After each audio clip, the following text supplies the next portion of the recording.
దొంగలు పడ్డ 6 నెలలకి కుక్కలు మురిగినట్టు సంక్రాంతి జరిగిన 3 నెలలకి నేను ఈ వ్లాగ్ పోస్ట్ చేస్తున్నాను.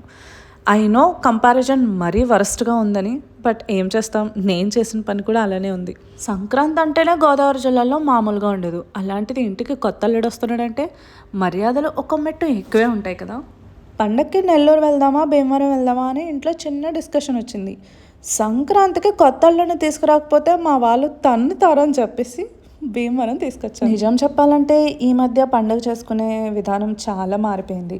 ఆవు పిడకలు, భోగి మంటలు ఇవన్నీ చాలా మారిపోయాయి. 1 మంత్ ముందు మా నాన్నకు కాల్ చేసి, నాన్న ఈ పండుగ మనం చిన్నప్పుడు జరుపుకునే వాళ్ళం కదా, అలానే జరుపుకుందాము, నాకు ఆవు పిడకలు కావాలి, భోగి మంటకి తమలపాకు, తల్లి పిడక, అరటిపండు, పిల్ల పిడక ఇలాంటివన్నీ కావాలి, చేయండి అని రిక్వెస్ట్ చేశాను.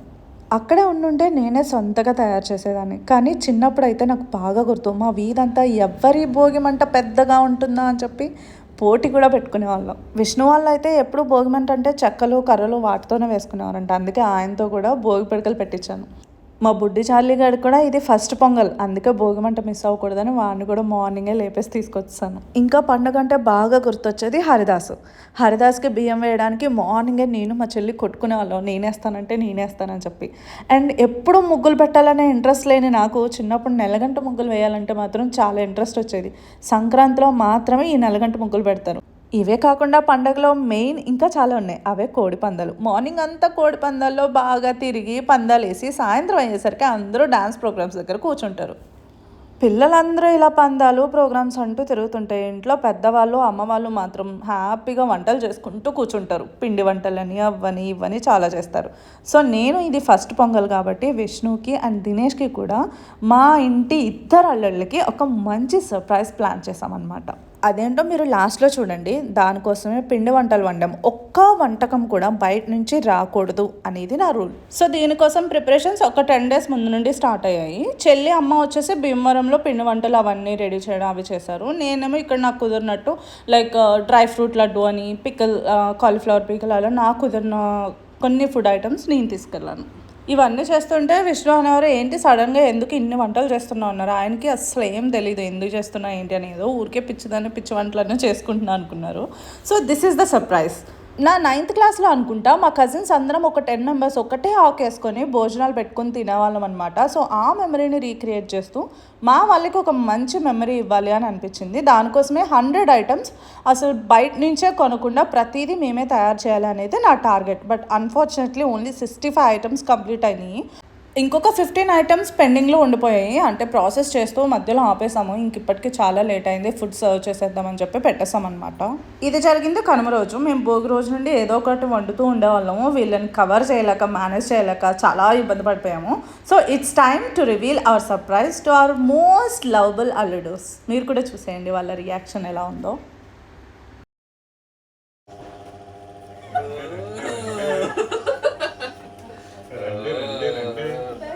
అల్లుడూస్ బీసెట్ వారి అల్లుడూస్. సంతోషం రండి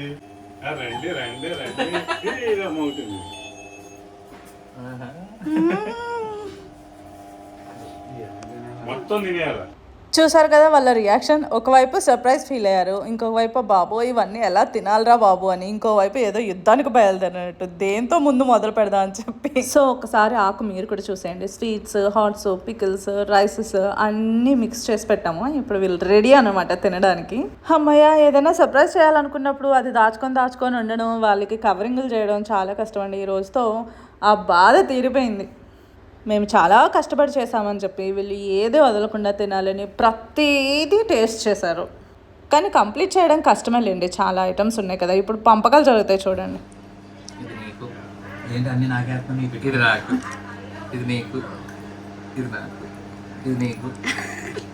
సో అదనమాట సర్ప్రైజ్. ఈ పొంగల్కి చాలా మెమరబుల్ మూమెంట్స్ ఉంటే అందులో ఇది one of the most favourite అని చెప్పచ్చు.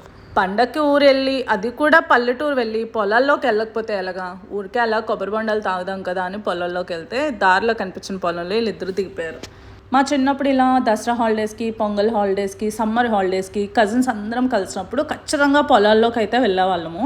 అంటే కొబ్బరి బొండాలు తాగడానికి, ముంజుకాయలు తినడానికి, మామిడికాయలు తినడానికి, అలా గట్లంటా వెళ్ళిపోయి నచ్చిన పొలాల్లో దూకేసి అబ్బాయిలు అందరూ ఆడుకునేవారు, అమ్మాయిలందరూ గట్ల మీద కూర్చునేవారు అనమాట.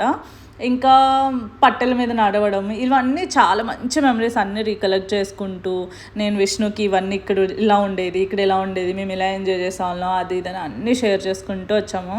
నన్ను ఎవరైనా చిన్నప్పుడు నీకు ఇష్టమైన పండుగ ఏంటి అని అడిగితే సంక్రాంతి అనే చెప్పేదాన్ని. ఎందుకంటే ఇంటికి కజిన్స్ వచ్చేవారు, ఊర్లో సందడిగా ఉండేది. ఈ భోగి మంటలు, ఆ హరిదాసు, ఇంకా కోడి పందాలు, గుడి దగ్గర పోటీలు, కబడ్డీ పోటీలు, చిన్నపిల్లలకి పోటీలు, డ్యాన్స్ ప్రోగ్రామ్స్, సినిమాలు వేసేవారు. ఇలాంటివి చాలా ఉండేవి. ఇప్పుడు అవి ఏమీ లేవు. భోగి మంటలకి ఆవు పిడకలు లేవు, గుడి దగ్గర పోటీలు లేవు, అన్నీ మాయమైపోయినాయి. సో ఊరు వెళ్ళాలంటేనే అంత ఇంట్రెస్ట్ కూడా రావట్లేదు. కానీ ఈసారి అట్లా కాదు, ఈ సంక్రాంతి చాలా మెమరబుల్ ఉండాలి అని చెప్పి మాకు ఎప్పటికీ ఒక మంచి మెమరీ అవ్వాలని నేను ఈ సర్ప్రైజ్ ప్లాన్ చేశాను. ఇంకా అసలు ఒక్కరోజు కూడా మిస్ అవ్వకుండా పొలాలంతా తిరుగుతూ ఏ ఆపర్చునిటీని మిస్ అవ్వకుండా మంచిగా ఎంజాయ్ చేసాం. మేమైతే చిన్నప్పుడు ఇవన్నీ రిక్రియేట్ చేసుకుంటూ ఉన్నాం. నా కజిన్స్ అందరూ కూడా ఉంటే బాగుండేదని అనిపించింది. మా చెల్లికే రావడానికి అవ్వలేదు ఇంట్లో బాబు ఉండడం వల్ల. ఇంకంతే, లైఫ్ ముందుకు వెళ్ళే కొద్దీ కజిన్స్ మధ్యలో ఆ రిలేషన్ తగ్గిపోతూ ఉంటుంది. సో అవేనండి మా సంక్రాంతి విశేషాలు. సంక్రాంతి కోసం వీడియో చేస్తూ నాలో ఉన్న చాలా ఎమోషన్స్ని షేర్ చేసేసుకున్నట్టున్నాను. That's it for today. Thank you so much for watching this video. Bye bye.